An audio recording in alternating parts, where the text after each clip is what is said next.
iniciar agora, então, o painel Brasil, Hubs de Inovação no Agronegócio, Colaboração, Conexões e Oportunidades. E quem vai vir aqui no palco falar sobre esse tema agora são os nossos painelistas. Então, convido para que venha até o palco a Salissa Paz Festugato, ela que é diretora executiva do Instituto Hélice.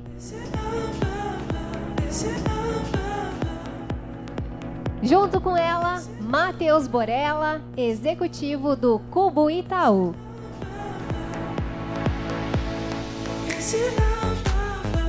Otávio Lemos de Melo Celidônio, que é diretor executivo do AgriHub.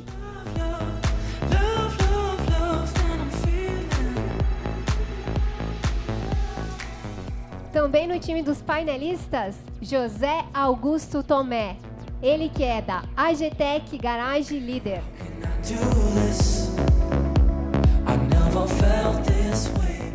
Sejam muito bem-vindos e para coordenar então esse painel cheio de conhecimento, eu quero convidar a nossa mediadora de hoje, que é a senhora Márcia Capelari, que é diretora institucional do Instituto Aliança Empresarial. Então, bem-vinda, Márcia. Já vou passar para você conduzir o nosso painel sobre hubs de inovação no agronegócio. Aproveitem porque, com certeza, tem muito conhecimento aqui.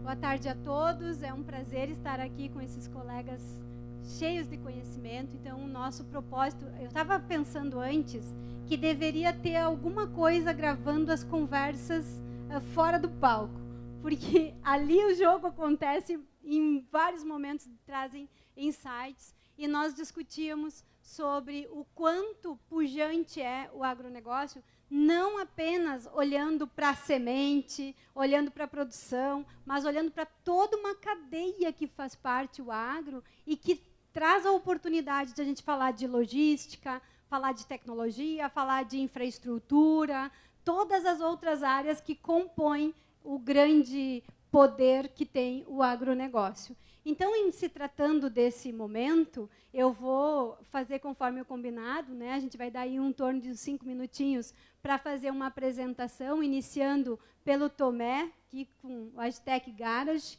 né? Trazendo as suas estratégias, quais são os objetivos aí para a concretização de 2023, né? Quais são os principais desafios, e eu vou deixar você, Tomé, muito bem à vontade. Acredito que todos nós já fomos apresentados. Vamos focar esse espaço para que a gente consiga trazer o que a gente está prevendo, olhando um pouquinho dos dados do passado, trabalhando com elementos do presente e olhando possibilidades de soluções do futuro. É contigo, Tomé. Obrigado pelo convite, pelas palavras iniciais. Cotrijal, sempre muito parceira do AgTech Garage. Então, prazer enorme estar falando aqui sobre o Hub, sobre inovação no agro, ao lado dos colegas aqui, férias também, que fazem toda a diferença, né? Bom, vou usar esses 5 minutos iniciais bem rápido para dar um panorama geral, mas muito conectado ao que a Márcia falou, né, do que o agro representa. Então, o AgTech Garage é um hub de inovação especializado no agro. A Márcia também falou de quais são as perspectivas para o ano, né? Acho que são as melhores possíveis. A gente acabou de passar por uma aquisição em novembro do ano passado pela PwC, uma empresa de serviços profissionais global, né? Então isso também dá um pouco da magnitude, né, do quanto isso que a gente está fazendo aqui está ficando no nível profissional, né? Como é que nasceu o AgTech Garage? Nós nascemos em 2017, depois de uma história empreendedora desde 2011 com inovação aberta.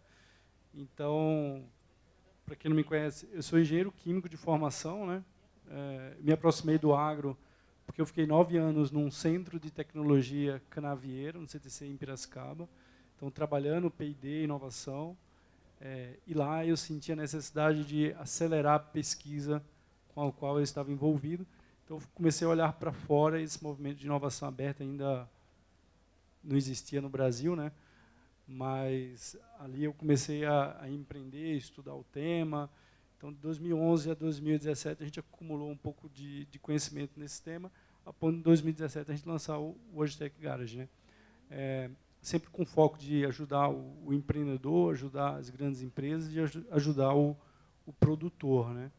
Então, e fomos amadurecendo, né? Então, 5 anos atrás, 2017, ainda existiam poucas práticas, né? As empresas estavam começando, mas de lá para cá a gente viu um amadurecimento brutal, né? Então, acho que vale frisar que o que a gente vê acontecendo lá no Logitech Garage, através dos nossos parceiros e startups, é a primeira vez que está acontecendo no mundo, em muitos casos, né? Então, você vê multinacionais holandesas, alemãs, francesas, e elas falam, pô, o que a gente está fazendo aqui de inovação aberta é a primeira vez que está fazendo no mundo, né? Então, eu vejo que hoje o Brasil lidera um movimento a nível global de práticas de inovação aberta, relacionamento entre grandes empresas e startups, né? Então, rapidamente, aqui só para vocês terem uma ideia, eu falei um pouquinho do Logitech Garage. O nosso propósito como hub é alimentar os empreendedores que queriam alimentar o mundo. Empreendedor aqui não só o founder da startup, mas o produtor também é um empreendedor, né, com seu negócio, seus riscos. Aqui um pouquinho da nossa jornada, 2017 a 2022, culminando na aquisição pela PwC. A gente vê uma complementariedade, uma robustez no que a gente pode suportar nossas empresas parceiras e empreendedores, né?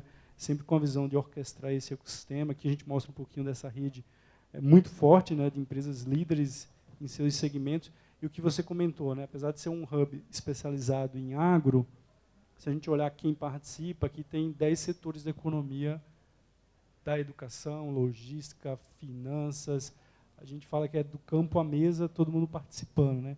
E, obviamente, é uma riqueza de troca. A gente vê aqui empresas como, aqui alguns parceiros institucionais, mas naquele quadro anterior até a parte de petroquímica, né, participando, olhando o agro como uma fonte de carbono, um ator relevante para combater essa questão do clima, né? Então, aqui do ponto de vista de startups também, startups de toda a cadeia, acho que é legal, o Hub termina sendo uma porta de entrada até para empreendedores que têm seu conhecimento de tecnologia, mas não têm a realidade do campo, para se conectar com todos aqueles parceiros que conhecem o campo e criar, né? Eu acho que cada vez mais a gente tem que se abrir para atrair talentos das mais diversas áreas, né? Isso de forma virtual, a gente chega já a mais de 1.000 startups, 15% delas de fora do Brasil. Então, olha, o mundo inteiro de olho no Brasil, né? E entre diversas atividades, né, o Hub, talvez o que a gente vai comentar aqui, vai muito além dessa questão do espaço, mas de promover as interações, provocar. A gente tem programas, inclusive, com produtores, né? A gente reúne grupo de produtores, entende suas dores, traz tecnologia. A gente vê que isso é acessível para todo o nível do produtor, né? E cada vez mais sem barreiras, né? Então, eu gosto de citar um exemplo que a gente resolveu um problema de um produtor lá no Vale de São Francisco, produtor de uva, conectando com a startup da Austrália, né? Então, olha, sem barreiras. Eu acho que era, para encurtar a história aqui, a gente vai conversar mais um overview. Mas é muito. Tem ainda curiosidade de quando começou, quantas pessoas? Começou poder privado, poder público teve uma influência? Só um pouquinho dessa história contextualizando. Tá, muito legal essa pergunta, porque a gente começou muito com o 100% privado, algumas interações com o governo, sempre disposto para apoiar, algumas interações com o MAPA, principalmente quando eles estavam olhando ali para as fintechs. Mas agora a gente está num momento que aí nas próximas semanas a gente vai anunciar um novo hub na região de Minas, vou falar pouco, mas aí sim com a prefeitura envolvida, né? Eu acho que é um projeto único no Brasil, projeto tripartite, e aí sim a prefeitura foi fundamental nesse processo, né? É um dos nortes estratégicos que você perguntou para esse ano, realmente criar esse movimento de rede, estar em outras regiões, e Minas vai ser o primeiro com o envolvimento da prefeitura aí, super dentro. Parabéns. Certamente ter um hub focado no agro foi inspirado aí, iniciado muito pela Logitech Garage, né? Que foi esse trabalho levantado por vocês e hoje liderado pela tua experiência, né? E nós estávamos falando sobre a importância de diferentes conhecimentos vindo da área da engenharia química. É possível também trabalhar com a liderança da inovação no agronegócio. Faz muito sentido. Obrigada, Tomé. Então, agora nós estamos trazendo o próximo painel. Quem vai colocar aqui é a Salissa. vai fazer uma apresentação, então, do Instituto Hélice. O Instituto Hélice iniciou na Serra, né, Salissa? Então, também tem uma história de colaboração, de empreendedorismo, de desenvolvimento da sociedade para mobilizar essa estrutura, quando a gente tem dentro de um ecossistema, que foi iniciado aqui pelo poder privado, né, pelos empresários. Está contigo, Salissa. Obrigada, boa tarde, obrigada a todos aí por estarem, né, nos ouvindo, agradeço o convite, aí muito bom compartilhar esse momento com vocês.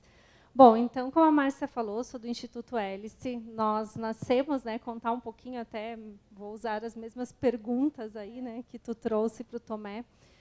Nós nascemos em 2018, na Serra Gaúcha, pela iniciativa privada também, né, então foi um movimento onde 4 empresas inicialmente se uniram para aprender a trabalhar sobre inovação aberta, né? Então, são empresas inovadoras, empresas grandes, mas que nunca tinham aberto as suas portas e trabalhado de forma colaborativa. Então, hoje, né, nós somos aí um conjunto de organizações que acredita na transformação do ecossistema de inovação de forma colaborativa. O nosso foco de atuação maior é a Serra Gaúcha, mas a gente fala que a gente já está na grande serra, né? Porque a gente expande aí além das fronteiras da serra. Nós temos 3 grandes objetivos, e aqui eu acho que até a gente vinha conversando, né, nos bastidores, o nosso foco principal não é o agro, né, a gente não tem isso como um DNA, porque vocês vão ver que a gente tem empresas de diversos segmentos, mas temos, sim, empresas ligadas ao agro, e a gente tem como objetivo tornar as empresas mais inovadoras através de processos estruturados de inovação aberta, né, então, o primeiro compromisso que a gente tem com a nossa rede é essa.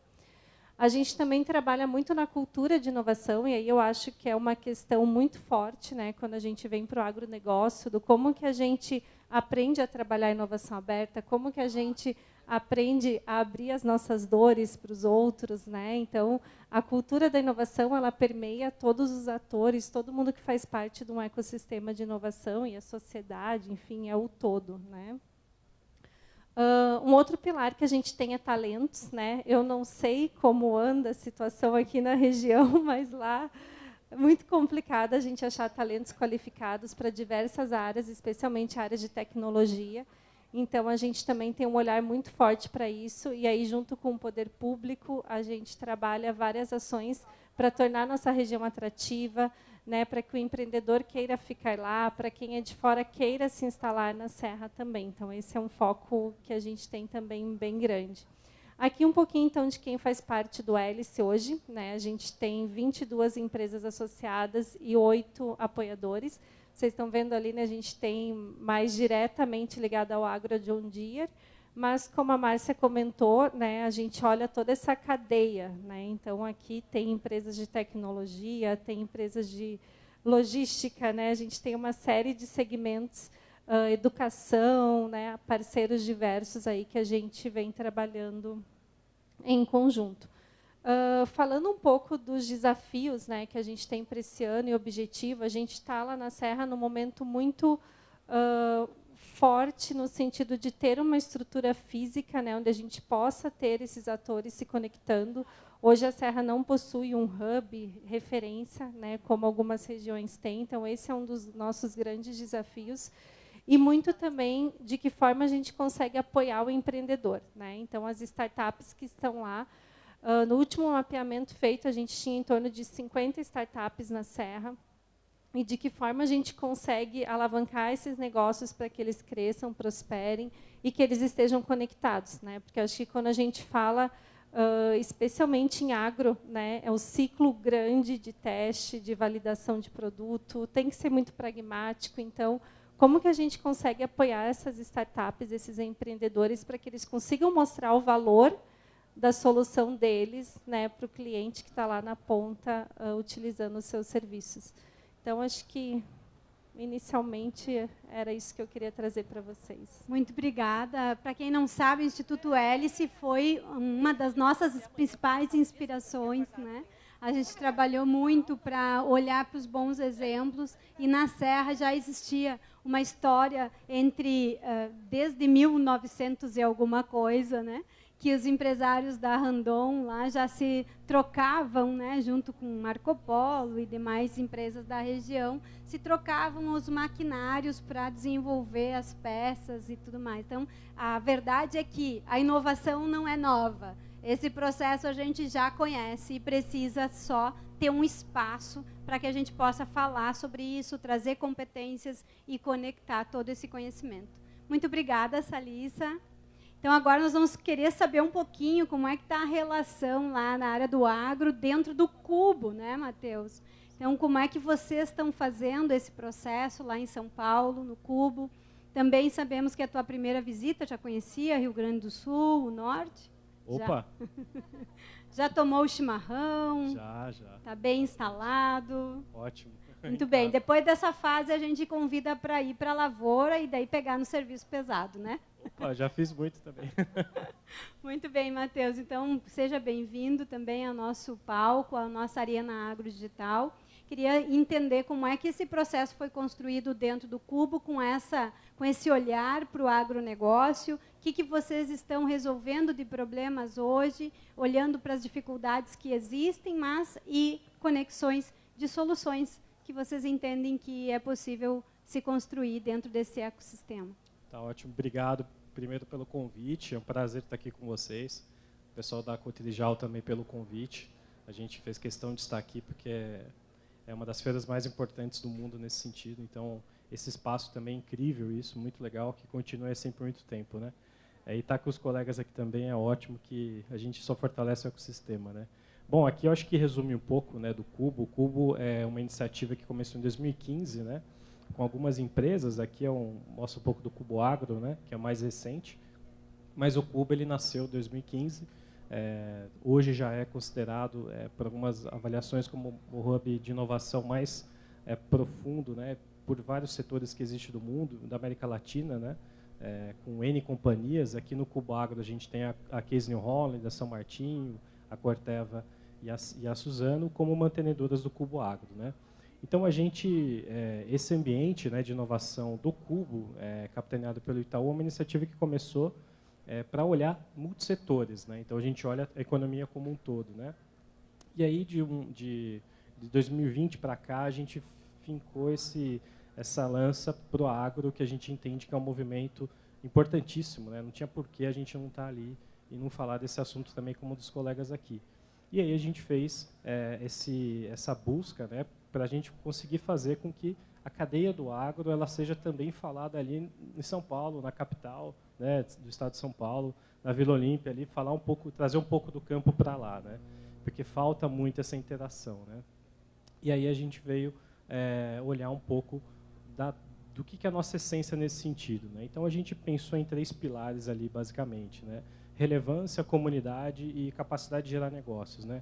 Se a gente olhar o Cubo, né, como um todo, né, até o ano passado, principalmente o ano passado, as startups nossas lá, que olhando o digital e físico são mais de 1.000, já captaram por volta de 3,5 bi, né, de reais.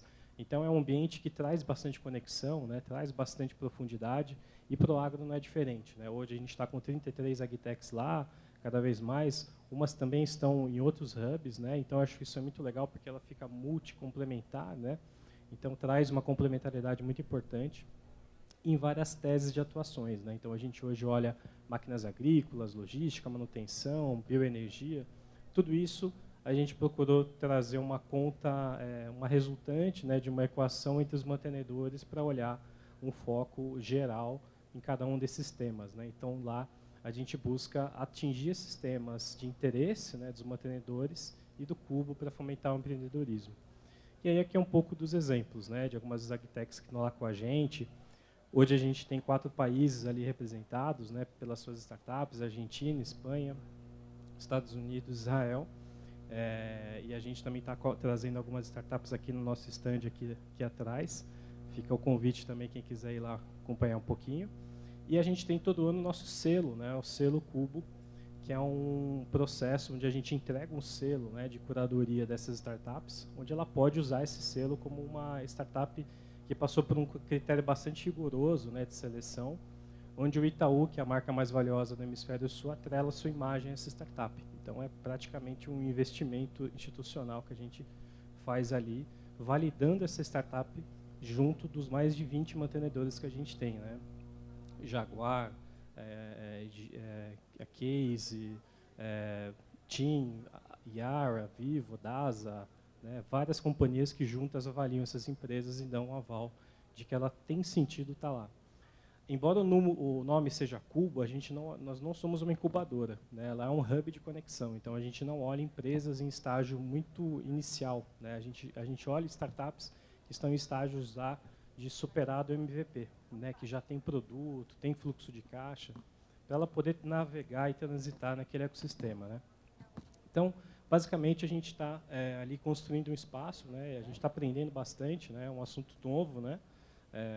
Para todos ali na região, mas a gente está atingindo bastante resultados interessantes nesses últimos meses e nesse último ano, né, que eu acho que deu para a gente conseguir perceber a importância ainda maior do setor, tanto para o banco quanto para o ecossistema, né. Então, quero muito aqui ouvir vocês e poder contribuir um pouquinho para esse assunto.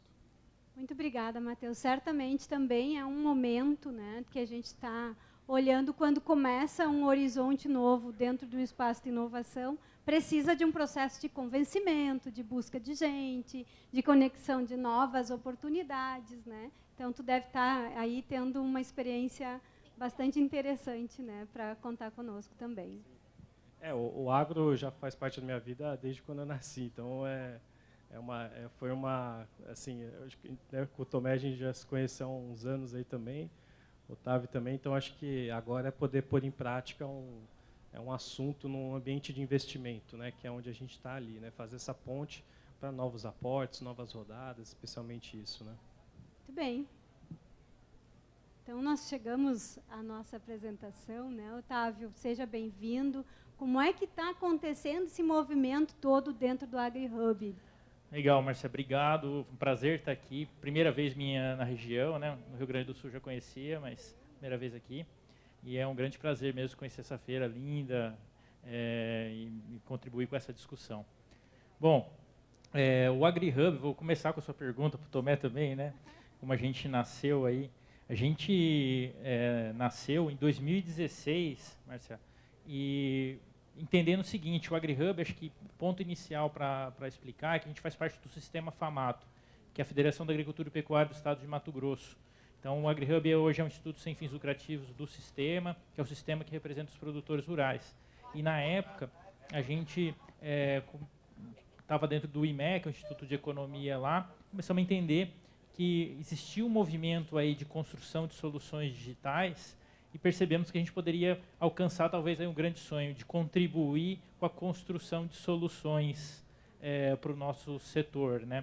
Porque a gente viu muita coisa chegar, apesar de a gente ter a Embrapa, ter desenvolvido muita coisa aqui no Brasil, a gente via sempre muita coisa chegando, principalmente na parte digital, etc., de fora do Brasil. Então, esse movimento foi muito legal e aí começou a nossa jornada. A gente começou pensando, lógico, entender o problema dos produtores rurais, fazendo hackathon, e assim como o Matheus aí entendeu também, rapidamente a gente percebeu que o nosso ecossistema ali tinham várias entidades já trabalhando no início da jornada do empreendedor.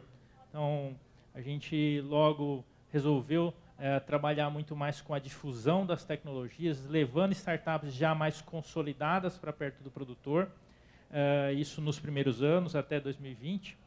E em 2020, construímos ali um cowork no espaço, no prédio da federação, e aí começou também a nossa jornada na inovação aberta. Então, hoje, basicamente, o AgriHub atua em 3 frentes de trabalho, uma que a gente chama de orquestramento setorial, a difusão tecnológica e a inovação aberta, né? O orquestramento setorial é uma coisa que surgiu quando a gente percebeu, olhando ali, levantando produtores os problemas, que existiam alguns problemas que a gente chama de problema transversal. Aquele problema que qualquer produtor de qualquer segmento tem, né? Então, a gente atua de forma institucional, através de colaboração, buscando atacar esses problemas. São problemas como a conectividade, a previsão climática, a rastreabilidade. E o AgriHub, nesse sentido, ele atua como orquestrador mesmo, falando, poxa, governo estadual, como que a gente faz para conseguir cobrir toda a área agrícola com internet 4G? empresa, setor privado, como que a gente constrói um programa para poder, de fato, fomentar um investimento e cobrir a área do Estado com internet. Então, o AgriHub atua nessa frente pela questão institucional, por estar ligado ali ao sistema FAMATO, e a gente atua em outras frentes também. Na difusão tecnológica, a gente também tem aí um problema hoje que a gente considera transversal, que é o problema da escolha. Então, o produtor hoje olha para o mundo das agtechs e vê mais de 1.700 startups. Então, como que ele escolhe aquilo que é mais legal para ele? Então, aí a gente atuou em parceria com o Senar do Mato Grosso para construir uma plataforma para ajudar o produtor rural a escolher essas soluções tecnológicas. Então, a gente, além de desenvolver metodologias para escolher a melhor solução, a gente faz um mapeamento. Hoje são mais de 450 startups cadastradas nessa nossa plataforma. A gente trabalha numa rede de consultores, com uma rede de produtores também, para poder avançar na avaliação dessas startups e também com os sindicatos rurais para poder difundir todas essas soluções lá no nosso estado. E, por fim, Márcia, a gente tem a inovação aberta, que é um trabalho semelhante também ao trabalho que os hubs naturalmente costumam fazer, né? Que basicamente é buscar a parceria com grandes empresas. Hoje são essas 5 grandes empresas e temos mais uma empresa que está aí no forno para sair a parceria, a Agroamazônia, a Bayer, a Marge, a TMG e a Deloitte. E basicamente a gente trabalha em parceria com eles para entender os desafios que eles têm. Aí nós temos empresas que buscam resolver problemas internos, tem empresas que fizeram parceria para resolver problemas de parceiros deles, né? A Bayer, por exemplo, pediu para a gente resolver problemas dos sementeiros, e empresas que querem agregar soluções no portfólio delas. Então, a gente busca entender a necessidade de cada uma dessas empresas para, a partir daí, buscar startups, soluções tecnológicas e ajudar de forma rápida essas empresas a avançar no desafio delas. Tá? Então, de forma bem resumida é isso. Aí tem muito mais coisa, como todo mundo falou, né? Mas esses são os 3 principais pontos aí de trabalho nosso. E estamos aí para discutir, trocar ideia, entender como mais a gente pode contribuir. Muito obrigada, Otávio. E agora eu já engato uma discussão e que eu acredito, e logo vou passar para o nosso público fazer perguntas, porque a interação é para vocês. Mas eu vou engatar aqui com 2 coisas, e eu sei, Tomé, que tu tem um estudo em relação à inovação aberta, e eu vou puxar aqui, vou despertar um pouquinho para você trazer sobre o funil de uma escola que tu fez sobre inovação aberta, e um estudo lá como que passa os problemas para a inovação aberta. E eu sei que o AgTech Garage também passou por essa experiência. A gente está passando na Aliança por um processo que é explicar para a comunidade, para a empresa, para as universidades, para o ambiente onde a gente está nascendo como hub de inovação, o que é inovação aberta. Às vezes os empresários pensam, as empresárias, né, pensam que, então significa que inovação aberta eu tenho que levar todos os dados da minha empresa e mostrar para todo mundo os meus dados. E aí se sente até fragilizado, com medo, porque gera uma certa ansiedade. Então, qual que é, aqui nesse contexto para vocês, começando pelo Tomé, qual que é como fazer, né, para a empresa entender o que é inovação aberta e como extrair da inovação aberta a melhor forma de acelerar o desenvolvimento dentro da empresa e quando que não deve fazer inovação aberta? Perfeito, é uma excelente pergunta. Muitas pessoas olham o hub, tudo acontecendo, está todo mundo fazendo e acha que vai lá e da noite para o dia vai resolver todos os seus problemas, né? E termina que existe um trabalho por trás muito forte de até preparar essas empresas para fazer a inovação aberta, para fazer antes mesmo o que a gente chama da gestão da inovação, né? Então, a gente fala que esse processo de inovar é dinâmico. Se tudo está mudando, por que a forma como a gente inova não iria mudar? Então, a inovação aberta é uma dessas mudanças e vai continuar evoluindo, né? Mas, de fato, é importante ter metodologia, melhores práticas, esse funil que você comentou, né? Então, realmente, o conceito da inovação aberta lá atrás, ele trabalhou muito essa questão do funil. Então, qualquer processo de P&D, você tem muitas ideias entrando num numa avaliação e poucas vão virar, de fato, uma nova tecnologia, produto ou serviço. Mas imagina que esse funil sempre foi muito fechado, né? As ideias vêm de dentro e eu faço tudo interno. Agora, com a inovação aberta, que esse funil ele é poroso, né? Imagina um queijo todo furado, pode ser que a ideia venha de fora ou venha de dentro, e durante o desenvolvimento eu possa sair, buscar uma startup, trazer para dentro. Então, inovação aberta é muito mais sobre se conectar com o mundo externo, aproveitar essas mentes brilhantes que estão lá fora, trazer para dentro e escalar, né? Então, a gente está num momento de problemas complexos, né, que exige multidisciplinaridade, diferentes cabeças pensando.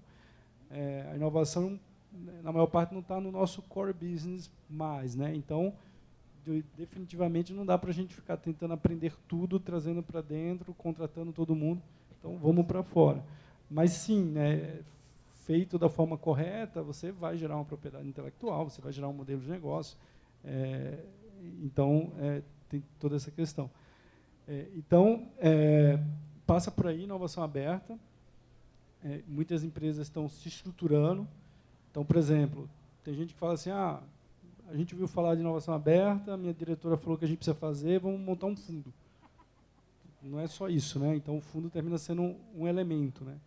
E uma outra coisa que as empresas pecam bastante é de conectar isso com a estratégia, né? Não adianta chegar lá, tem um problema para resolver, tá, mas quanto isso faz parte de uma estratégia maior, para onde você está, qual é a sua visão, para onde você está indo e como você coloca os esforços de inovação nessa direção, né? Tudo isso são questões que são trabalhadas constantemente. Aí a empresa, na medida que ela vai fazer uma parceria com a startup, a parceria dá certo, porque tem tudo isso por trás sendo alinhado, esse alinhamento de expectativa. E a gente tem visto também essa dinâmica tendo que ser até demonstrada também para o empreendedor, né? Tem algumas situações lá atrás de que o relacionamento com a grande empresa está mudando. Para quem está fazendo da forma correta, tem muita oportunidade, pode ser definitivo.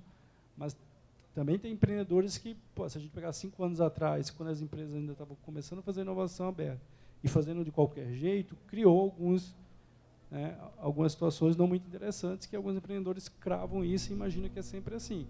Mas isso está mudando. Já passaram 5 anos, as empresas aprenderam, elas sabem que isso é importante para elas, então o empreendedor também ele tem que estar se atualizando nesse processo. E da importância de começar o mais próximo do certo, né? Porque aqui não tem começar sempre certo, a gente está aberto para experiências e para o erro, mas de começar pelo menos com uma orientação que já está mais alinhada à estratégia, porque a primeira experiência de arrancada já trazer uma experiência ruim, né? Vai ficar uma memória ruim e até impactar num resultado que poderia ser diferente. Então, a escolha de como fazer, por isso ter um hub de apoio, para ter um ambiente de troca, né, de conhecimento, pode ser importante. Tá conectado com a estratégia, né, é essencial para fazer com que o programa de inovação aberta tenha sucesso. Se eu queria só complementar, eu gosto de falar que a inovação aberta também não é um negócio novo. Lógico que o método, a forma como a gente faz hoje, está mais moderna, mais ágil, e é algo que o Hub faz, que agiliza demais o processo. Mas é bom lembrar que inovação aberta é algo que sempre existiu quando uma empresa, por exemplo, ao invés de escolher desenvolver uma competência interna, escolhia se conectar com um instituto de pesquisa, com uma universidade. Então, isso sempre aconteceu. Só que agora a gente tem um exército de empreendedores querendo colocar suas competências à disposição, conseguindo fazer isso da garagem de casa, né, conseguindo fazer isso ali por conta da computação ter evoluído tanto, dos sensores estarem baratos e tudo mais. Qualquer pessoa hoje em dia consegue ir lá e testar de uma forma muito rápida, muito ágil isso. Então, o que aconteceu foi que essa inovação aberta tradicional, que acontecia só com as universidades hoje, ela fica mais específica quando a gente entende que o problema ele é mais profundo, ela exige algo mais próximo da pesquisa básica, e o Hub entra para conectar principalmente com esse empreendedor uma solução que está ali próxima de acontecer, para fazer com que ela aconteça muito rápido, né? E no final do dia é isso, entender inovação aberta, inovação interna. A diferença é você querer utilizar competências de fora para resolver um problema, né? E aí aquilo que você perguntou também sobre a questão de se tem que entregar todas as informações, etc. e tal, né? Não, isso não é verdade, né? A gente tem que tomar muito cuidado com isso. A inovação aberta, a gente pode no Hub tratar de formas diferentes. Quando a empresa explica que ele quer trazer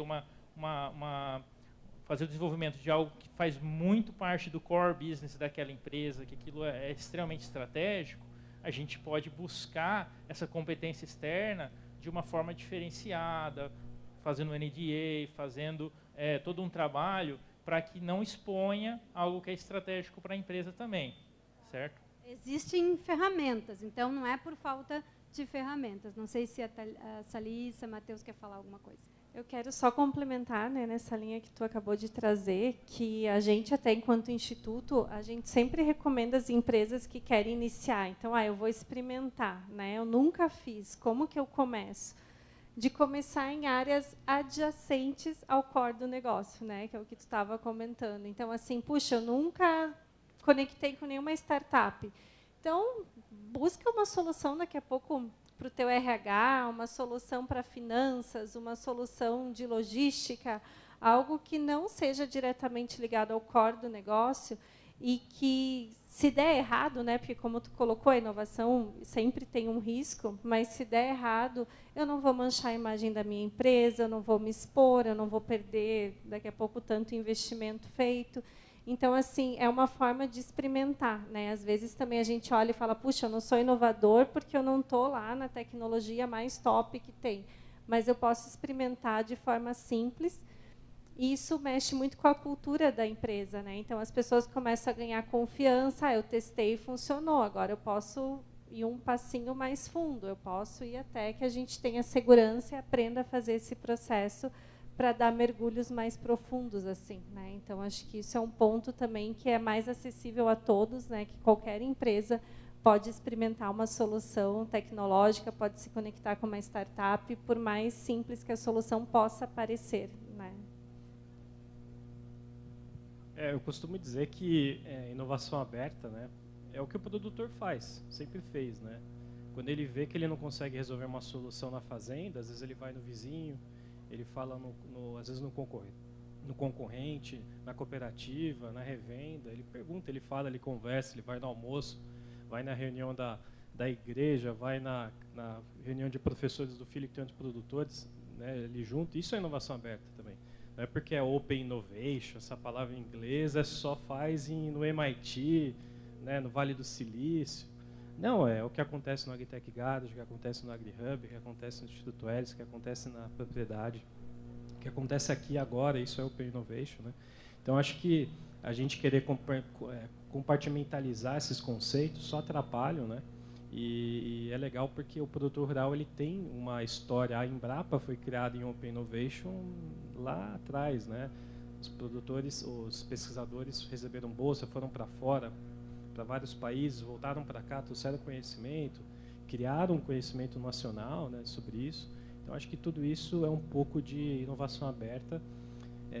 E eu acho que, quando você perguntou quando não inovar de forma aberta também, eu acho que pode, na maioria das vezes, é um erro. Eu acho que sempre que puder, inove de forma aberta, porque as ideias não estão em lugares fechados, né? As ideias estão em lugares abertos. Então, quando a gente vai mesmo inovar de forma interna, com P&D, né?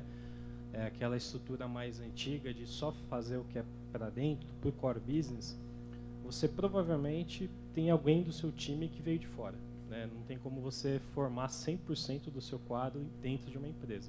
Só se for uma universidade, né? Que você tem o aluno, ele faz mestrado, doutorado, pós e fica ali naquela faculdade. Então, acho que tem alguns conceitos que a gente pode quebrar aqui e aprimorar o que o produtor já faz, né? Perfeito. E falando em produtor, já vou passar a palavra aqui para a nossa plateia. Como é que o produtor, ali, lá na ponta, ele vai se conectar com o hub? Como é que ele vai pensar? Eu vou procurar inovar, ele nem sabe, às vezes a gente nem sabe que está inovando e já tem essa prática. Como é que o produtor se beneficia de um lugar desse? Como é que ele faz para ter esse acesso desta forma, olhando para poder conectar uma experiência? Vou começar aqui, depois vocês complementam. Assim, lá no Logitech Garage a gente tem diferentes caminhos, né? Um deles é através das empresas parceiras, né? Então, tem cooperativas ali que faz muito esse papel, né? De escutar o produtor, depois ela vem para o hub, ela traz, no final, está chegando no produtor. Mas a gente também tem algumas iniciativas direto com grupos de produtores, isso é muito interessante, diferente da grande empresa, que geralmente está mais madura, ou pelo menos passou um tempo investindo para fazer aquele processo de gestão, e já sabe como fazer depois que encontra a startup. O produtor, a gente está mais próximo, entendendo as dores, fazendo o desenho do que a gente chama de prova de conceito, até negociando com as startups, acompanhamento do teste. E a pandemia também ajudou muito nessa questão de conseguir fazer as reuniões virtuais. Então, esse programa ele ajuda muito. Assim, tem uma dor, vamos resolver. E tem casos bem interessantes. Agora, e também tem produtores e produtores, né? Mas eu acho que um negócio legal também é que a inovação aberta, ela termina sendo mais democrática, né? Como o Matheus falou, hoje o Otávio também comentou, né? Principalmente no digital, né? O valor para você desenvolver uma nova tecnologia diminuiu, né? Então, assim, o produtor, ele ia ser o early adopter, né? O cara que primeiro adota a tecnologia, ele é super entusiasta, eu quero essa tecnologia, ouviu falar, quero testar. Mas no final do dia ele se tornava um cliente da startup, né? Então, agora com esse novo processo, essa nova dinâmica, o empreendedor vê muito valor estar perto do produtor desde o início. O produtor que quer testar, ele vai ter a oportunidade de participar de uma forma mais ativa desse processo. Então, a gente já viu casos de produtor que virou investidor da startup, né? Produtor que foi um cofundador da solução. Chamou ali um amigo, falou, cara, vamos resolver esse problema, vamos investir. Então, ele pode ir além de simplesmente virar um cliente. Então, eu falo, né, às vezes as pessoas se preocupam muito com a velocidade, né? Eu preciso ser ágil, precisa mesmo. Está tudo mudando, se não tiver uma velocidade mínima, vai ficar para trás, mesmo fazendo algo. Mas também tem que estar sempre prestando atenção como você pode ser ágil, mas também capturar mais valor. Então, assim, eu preciso ser só um cliente, eu posso ser mais participativo e ter outros tipos de resultado lá na frente. Isso hoje é totalmente possível, né? Tem produtor que já está muito alerta sobre isso, né? E o papel dele, né, dos produtores, das famílias, eu acho que é bem legal isso que tu trouxe, que volta, né, quando a gente faz um investimento, se é no jockey ou é no cavalo, né, tem uma discussão em relação a isso. O papel da pessoa empreendedora ali faz toda a diferença, né, porque se ela tiver inteligência emocional para lidar com o problema, observar as oportunidades, dá para ir muito longe, né? Bom, a gente lá no AgriHub, a gente lida muito diretamente com o produtor rural, né? E é um desafio realmente, assim, a gente tem algumas situações, a gente tem um grupo de produtores que a gente chama Rede de Produtores Alfa, que são aqueles produtores mais early adopters, aberto à inovação e tudo mais, mas na prática, a maioria dos produtores que escolhem adotar a tecnologia, eles adotam de uma forma meio empírica, né? Então, ele tem a percepção de que ele não está bem em determinadas atividades ali, ou algum consultor vem e fala isso, e a coisa acontece de uma forma um pouco empírica.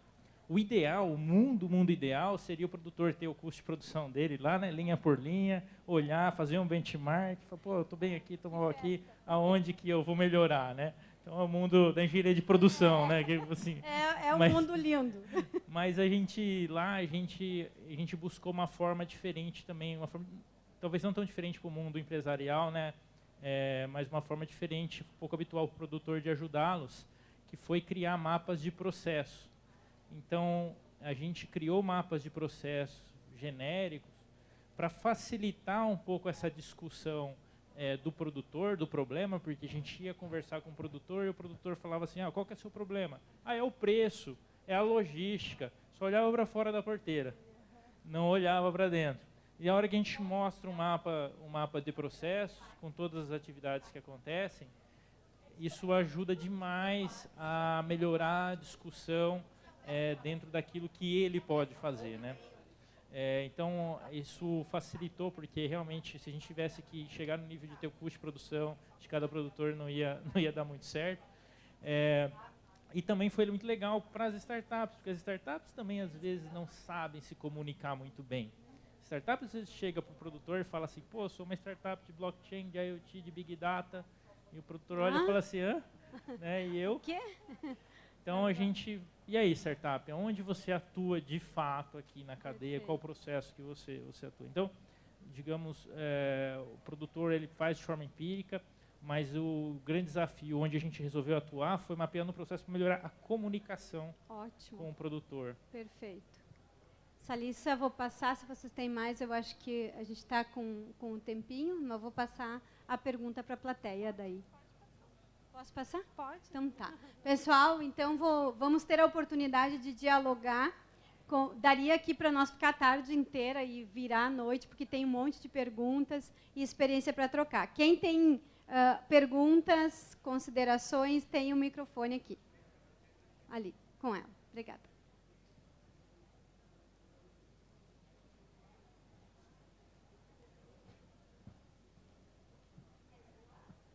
Som.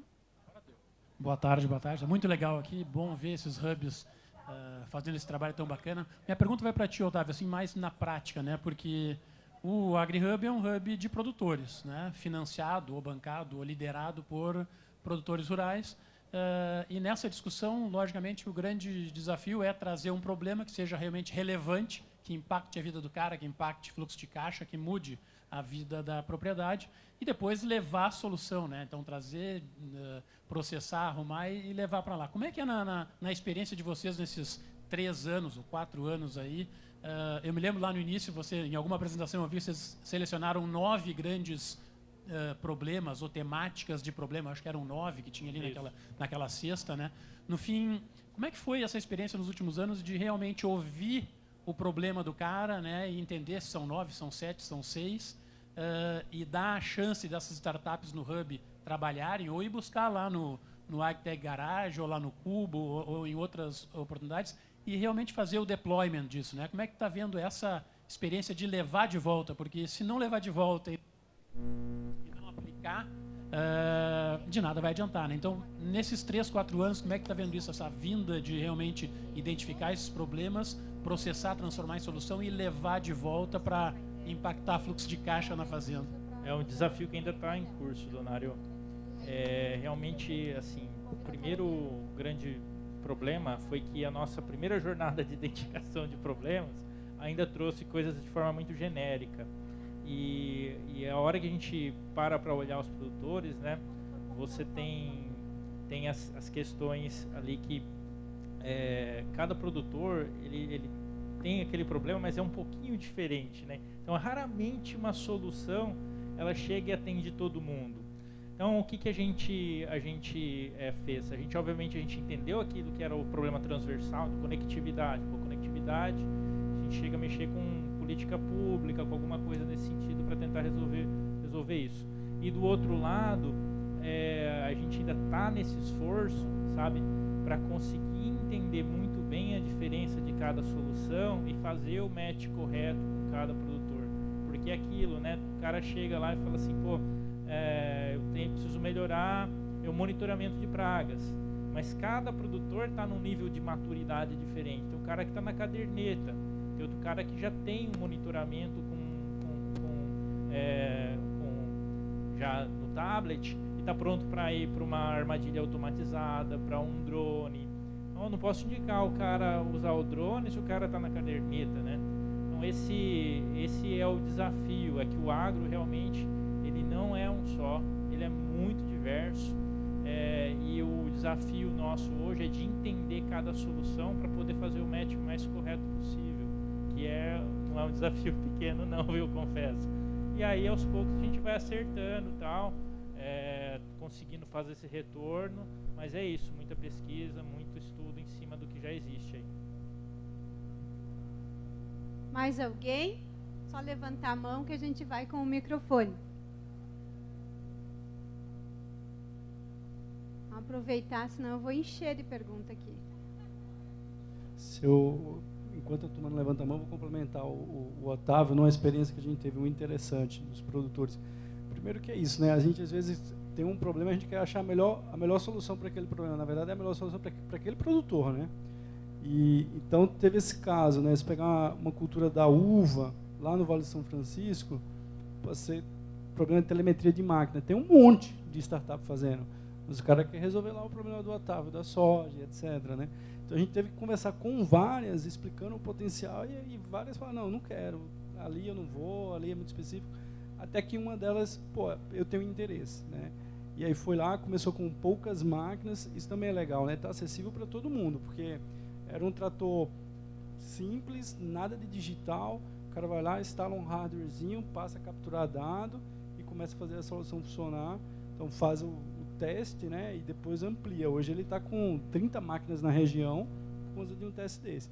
Mas o mais emblemático ainda foi a da Austrália, né, que era uma solução para medir a produtividade da uva com inteligência artificial, né? Então passa. E aí a startup falou assim, olha, para começar é o seguinte, fala para o produtor instalar uma câmera GoPro no tratorzinho dele e me mandar as imagens. Foi assim que começou. Então, cara, o trator já está passando ali, instala essa câmera, manda as imagens, começaram a tratar. Pô, o cara, fuso horário, e aí no WhatsApp, à noite, para ter a confirmação do produtor. Pô, o produtor com um monte de coisa para fazer, mas numa horinha ele ali respondia, a coisa ia andando e você vai fazendo o follow-up.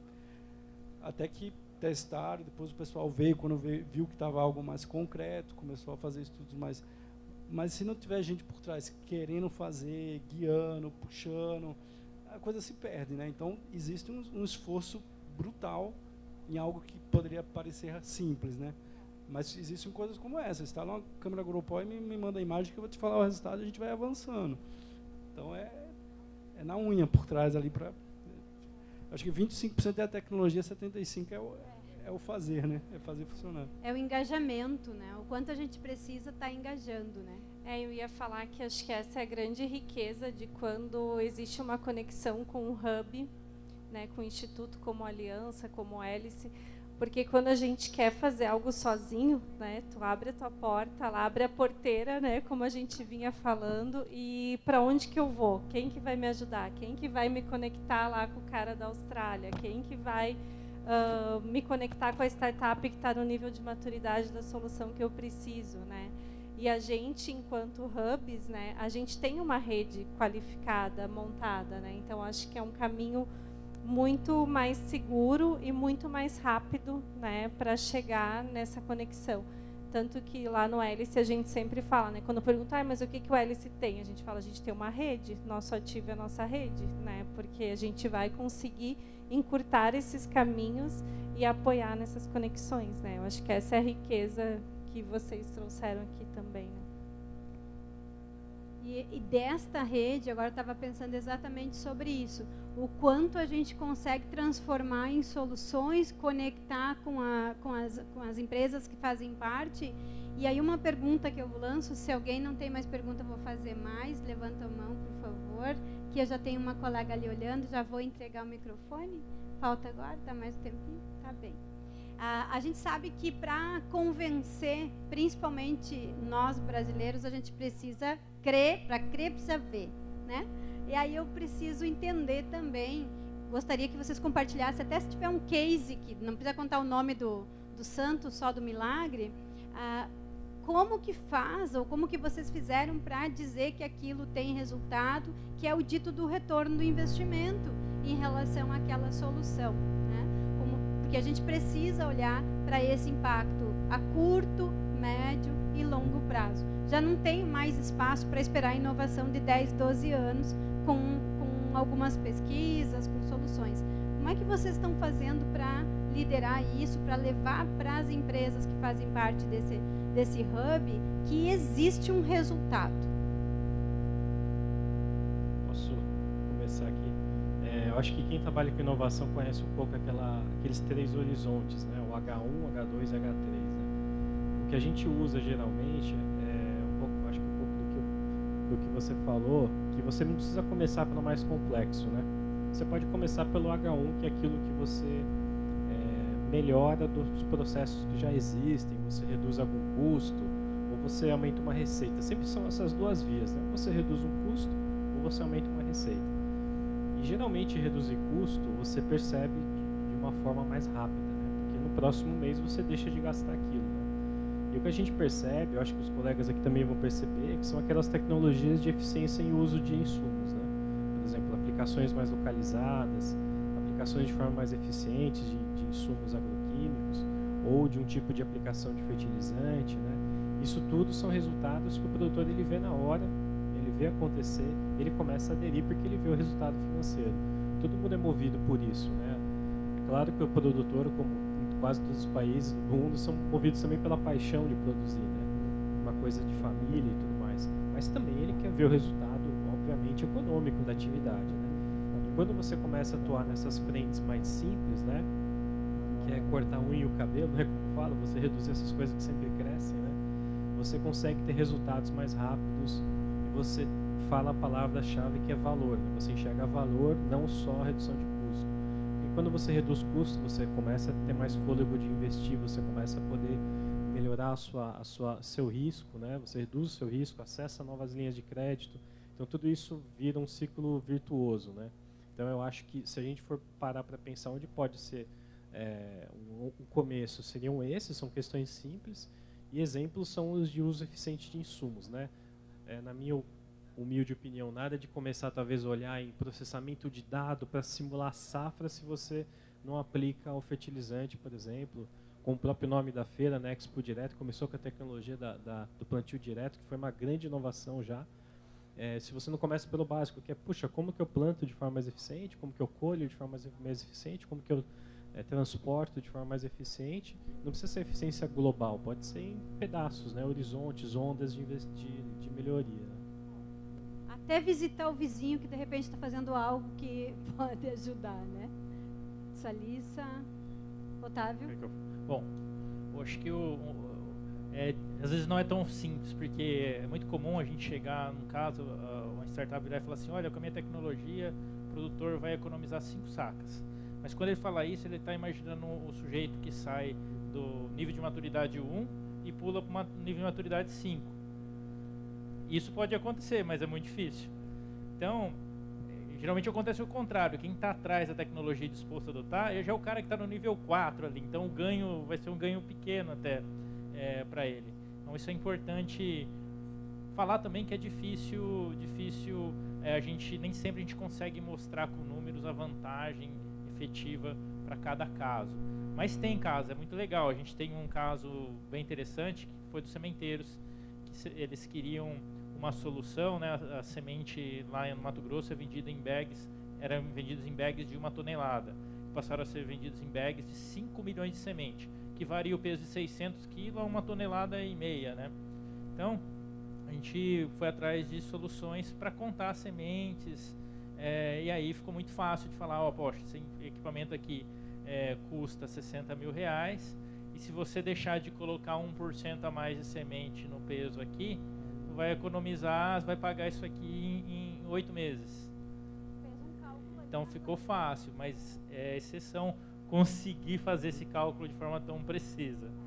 Mas essa é a grande jogada, né? A gente também olhar para o que dá para a gente mostrar em termos de números, de fatos, né?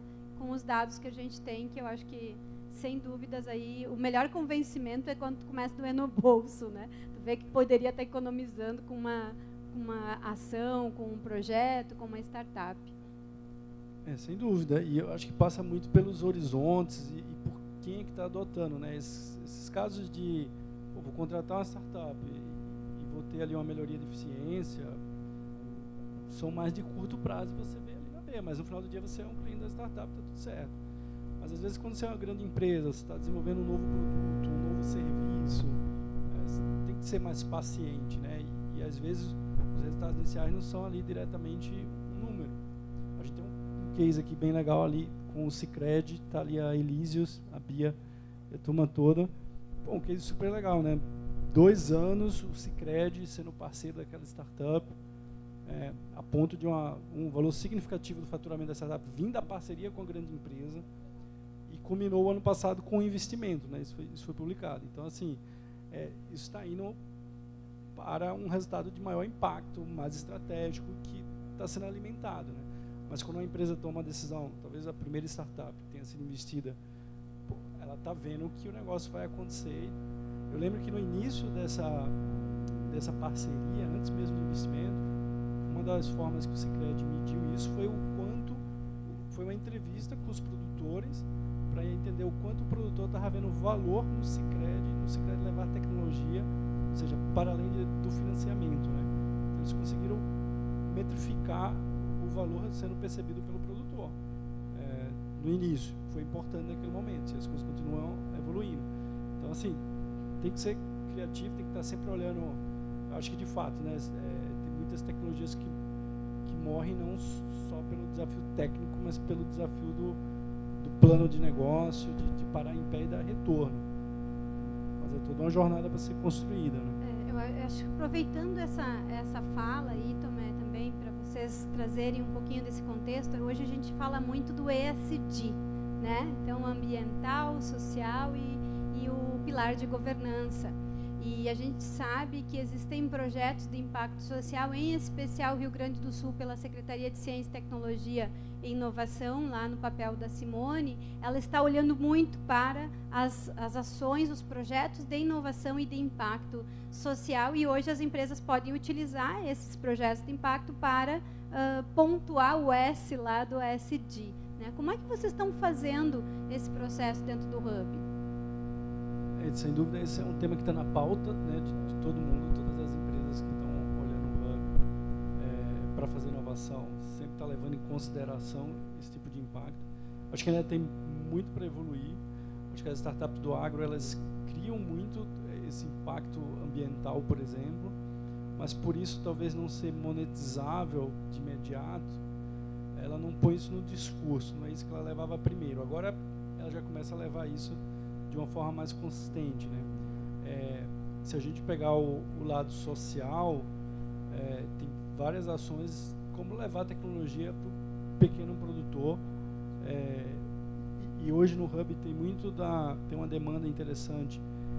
No Hub de agro, empresas procurando por edutechs, por exemplo, para ensinar o produtor a usar a tecnologia. Isso é social na veia, né? Tipo, tá bom, eu tenho a tecnologia, mas como eu faço para levar uma educação diferenciada com inovação para que ele possa adotar, né? Até porque essas máquinas agrícolas, existe um estudo que foi apresentado pela John Deere, se não me engano, é 10% da utilização do que pode entregar dessa tecnologia da máquina. Tu imagina o que faz com os outros 90 que está ali parado, e foi dinheiro investido, né? E um outro exemplo social que eu considero, por exemplo, quando as empresas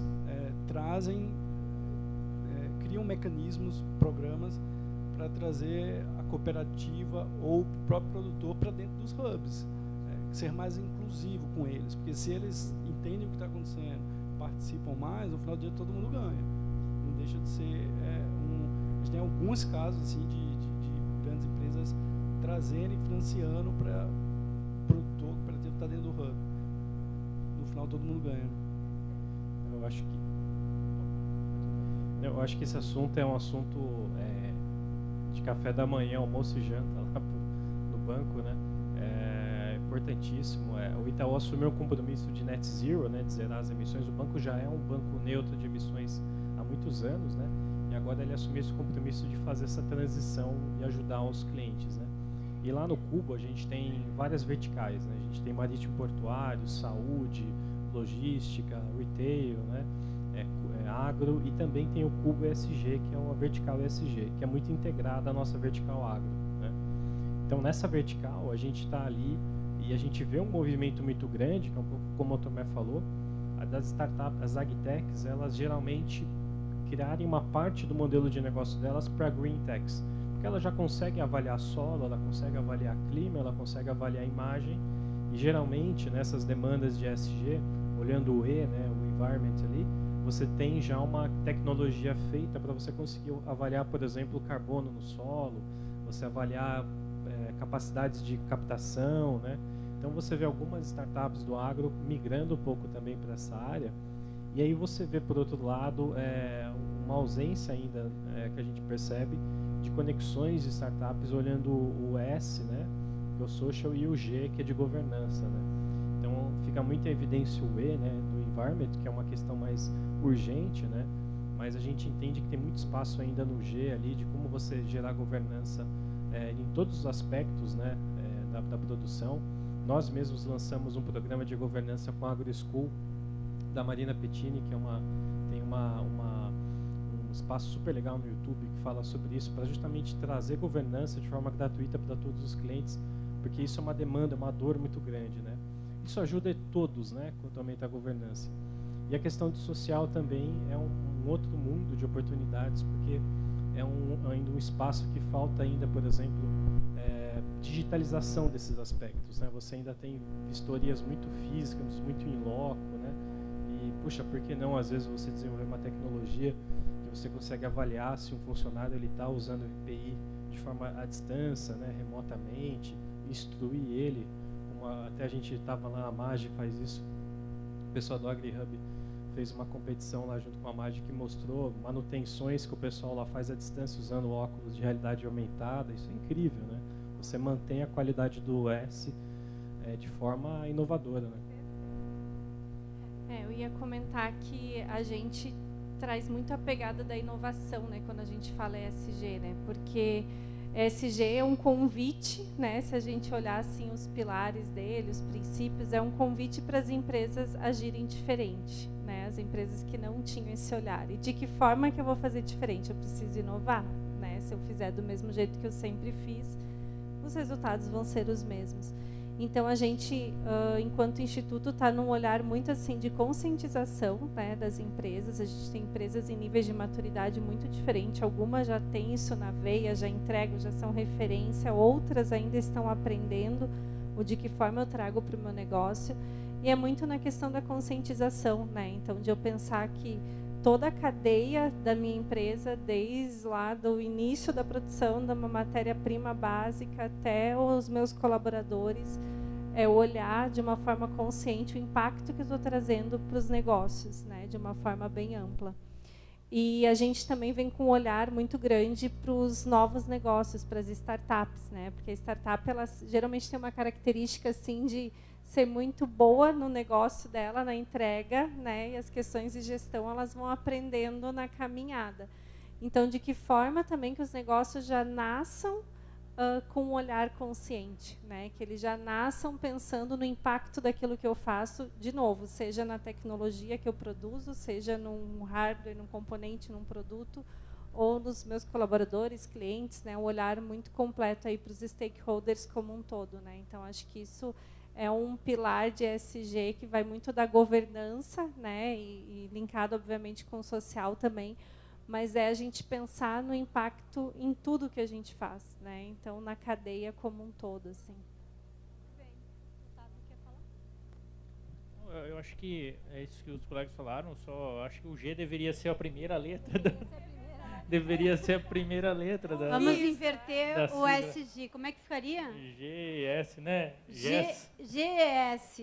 Tá bem. Invertemos, criamos uma nova sigla. Porque como é que tu vai, né? Digamos assim, estabelecer os padrões, as métricas, as metas da ambiental e do social, se você não tem governança, né? Isso é inovação, questionar o que está dado, né? Enfim, Faz parte. eu acho que a gente está só olhando muito pouco o G da governança aí. As startups, naturalmente, elas vão trazer benefícios ambientais e sociais. Se ela não estiver gerando alguma coisa nesse sentido, tem algo de errado. E aí o que falta mesmo é o G da governança para priorizar essas questões e fazer isso bem feito. Até para ela poder entregar valor para uma grande corporação, ela precisa ter um alinhamento de valores, né? Então, isso acaba que vai sendo um critério básico para uma conexão entre startup e a grande empresa, média empresa, enfim, a corporação que vai fazer essa relação. Senão ou é uma iniciativa individual ou é um oba-oba, né? Exatamente, aí vai virar tá fumaça. Que a gente também conhece esse movimento, que também vai existir, faz parte. Por isso o nome é ecossistema, né? A natureza é assim, então acredito muito que a gente está passando por esse processo. Estamos quase no nosso momento, faltam 10 minutos. Eu vou dar um minutinho para cada um deixar a sua frase final e eu sugiro também também deixar uma indicação de um filme, um livro, algo para quem está nos escutando e vai nos escutar depois, para que consiga ir buscar mais informações sobre essa área aí dos hubs de inovação. Legal, acho que a mensagem final, aproveitando que a gente está numa feira falando para o produtor predominantemente, é que realmente existe oportunidade, né, para ir além do adotar a tecnologia, mas capturar mais valor nesse processo todo, aprender, então ser mais participativo, né? Tentar entender, não é tão simples, mas hoje já existe mecanismos, muito conteúdo para isso. No Agitec Garage mesmo, a gente tem o Agitec Garage News. Todo dia tem notícia de startup, de tecnologia, dos cases, tem muita coisa acontecendo lá. Eu acho que é isso. Participem que tem oportunidade. E sobre a opção de filmes, podcast, tu acabou de dizer, né? Nós temos a rede toda. O Agitec Garage News tem uma série no Netflix para quem gosta dessa questão da inovação. Não é nem uma série, é um documentário que chama Como o Cérebro Cria, né? Mostrando esse processo de não é do nada, eureka, sei como é que é, né? Então mostra muito essa questão que conexão gera inovação, né? Você conversa aqui, conversa ali, olha uma coisa ali, depois você vai juntando tudo isso. Então, Como o Cérebro Cria é um documentário bem legal. Pessoal, anotem aí, depois me manda o WhatsApp que eu não estou anotando. Como o Cérebro Cria. Salissa. Bom, eu vou começar pelo filme, né? Senão depois eu vou esquecer. Mas tem vários, né? Acho que a Netflix é um canal muito legal. Eu gosto muito, tem 2 filmes do Steve Jobs que eu acho muito bacana, porque, claro, ele foi um revolucionário, mas a gente vê que esse mundo da inovação é de gente como a gente, né? O cara lá na garagem que começa e pensa diferente, e muito na questão também da persistência, né? De acreditar naquilo que a gente pode fazer diferente. Então, acho que é bem bacana. Podcasts tem vários, eu escuto muito de vocês, por sinal, acho muito legal, da Agitec, muito bacana. E como mensagem final, assim, eu acho que é a disponibilidade, né, a abertura para o novo. Eu acho que é a questão de ir em eventos, de se provocar, né, de ir lá bater na porta de um hub, quero conversar. Falo muitas vezes, a gente tem medo até de chegar para uma startup, conversar, parar na frente deles, perguntar o que tu faz, me conta, quero entender, né? Então, essa abertura é como a gente vai permeando, né, e se aproximando mais aí dos atores do ecossistema. Então, acho que a inovação é um espaço muito aberto, muito acolhedor, e basta a gente dar o primeiro passo e entrar nesse ambiente, né? Muito obrigada, Salissa. Feliz em ouvir isso, porque a gente tem que diminuir o espaço da distância entre os atores, as pessoas da inovação. Matheus. Eu acho que ouçam e vejam os canais de todos que estão aqui, porque eu acho que a Agitec Garage, AgriHub, Cubo, Hélice, Expo aqui da Expo Direto, porque eu acho que todo mundo cria conteúdo e como eu também falo, conexões, né? O cérebro funciona com conexões neurais que vão dando a inteligência, né? E também a gente tem um podcast que é o Prosa Agro, que foi um dos top 10 ali de ouvintes do Itaú, só sobre agro, tem bastante conteúdo. Todos os materiais que a gente faz de análise de mercado estão gratuitos, né? Ali no site. E eu vou ser bairrista, eu vou ter que falar que quem eu vou indicar um brasileiro. Eu acho que vocês têm que estudar, ler e acompanhar esse cara, que é o Alisson Paulinelli, que foi um dos criadores ali da Embrapa, que concorreu ao Prêmio Nobel da Paz. Infelizmente, o mundo não está preparado ainda para um brasileiro ganhar esse prêmio, mas eu acho que a história dele é a história de um brasileiro do agro inovadora que faz todo sentido, todo mundo que está no nosso setor aqui, ouvir, conhecer, ver tudo que ele fez e que ele faz ainda pela agricultura. Então, acho que tem vários vídeos no YouTube sobre ele, tem todo um documentário que foi feito para esse pleito. Então, acho que é um cara que com certeza tem uma história muito bonita, de muita luta, muita batalha, que fez o que está hoje aqui. Eu acho que seria legal falar de um brasileiro dessa área. Muito obrigada, Matheus. Fez me lembrar que assim é um momento que a gente tem que buscar menos gurus e mais gurias, né? Eu faço uma brincadeira, a gente tem uma relação muito legal, né, com o Hub de Mulheres também, porque às vezes a gente vai buscar referência fora do país, o de longe é mais importante, né, e às vezes a gente tem dentro de casa, precisa muito olhar para ele. Otávio. Bom, vamos lá. Eu queria aproveitar para falar do podcast, além de todo o conteúdo que todos aqui produzem, né, que eu acho isso legal. A gente tem um podcast que está novinho, então tem pouca gente ouvindo ainda. A gente tem um podcast chamado AgTechCast. Quero convidar todo mundo para escutar. E o livro, quero indicar um livro, porque acho que tem um ponto aí que a gente não teve muito tempo de discutir, que é o poder do hábito, porque eu acho que é o seguinte, às vezes as pessoas ficam preocupadas em achar que não vão entender uma inovação, e, na verdade, o maior desafio não é entender, é adotar, né? Quantos aplicativos que a gente tem no celular que a gente não passou a usar, não usa, e não é porque o aplicativo é ruim, é porque a gente não se dedicou ali. Então, acho que, às vezes, a gente também tem que cuidar, não necessariamente ficar toda hora buscando uma inovação, mas em ser pragmático e adotar alguma coisa. É isso que eu acho que o nosso agro precisa. E aí é um grande esforço que cada um tem que ter para poder mudar hábito, adotar uma tecnologia. Ela não é mágica, não tem magia aí, tem que ter esforço, tem que ter suor, e é importante todo mundo estar preparado para isso, por isso a indicação do livro também. Muito obrigada. Nada melhor do que um bom feijão com arroz bem feito, né? Então, a inovação é fruto desse resultado, desse processo.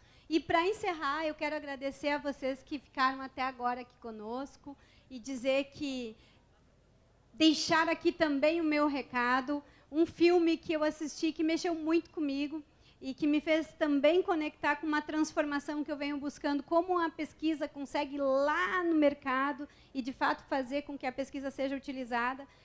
O filme chama O Homem que Inventou o Absorvente. É algo que, desculpa, tive que trazer para o meu lado feminino, gente, mas é bem importante. Esse filme fala de pesquisa, de empreendedorismo, de mudança de comportamento e de cultura. Basicamente, tudo essa salada que a gente precisa. E, para levar daqui, se eu pudesse deixar não é nem conselho, que se conselho fosse bom, a gente estava cobrando agora, né? Mas, enfim, questione o status quo. Não vá para casa com dúvidas. Tem curiosidade? Vá em cada uma das startups que estão aqui, abordem os nossos palestrantes, painelistas, perguntem, questionem por que isso, por que daquilo. Esse é o momento. E nós não podemos deixar eles voltarem para o lugar de onde vieram sem ser questionados, sem nós nos conectarmos, porque, afinal de contas, o que vai ajudar a nossa região, a Expo Direto e a Arena Agrodigital ainda mais escalar é essa relação de confiança e de troca de conhecimento. Muito obrigada. Gratidão por terem aceitado o nosso convite de estar aqui hoje. Uma salva de palmas, gente. Obrigada, gente. E muito obrigada, Márcia. Agradeço também a Salissa, ao Tomé, ao Otávio e também o Matheus por estarem aqui compartilhando conhecimento. Com certeza inspirou muitas pessoas a também buscarem essa inovação, enfim, né? E além daquilo que já fazem, fazer diferente. Muito obrigada por estarem aqui. Como forma de agradecimento, gostaria de convidar o time de inovação da Cotrijal para que entreguem um presente, para que vocês lembrem sempre desse momento.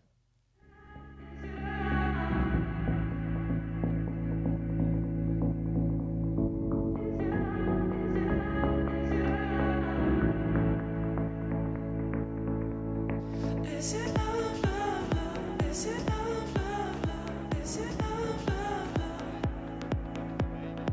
Is it love, love, love? Is it love, love, love?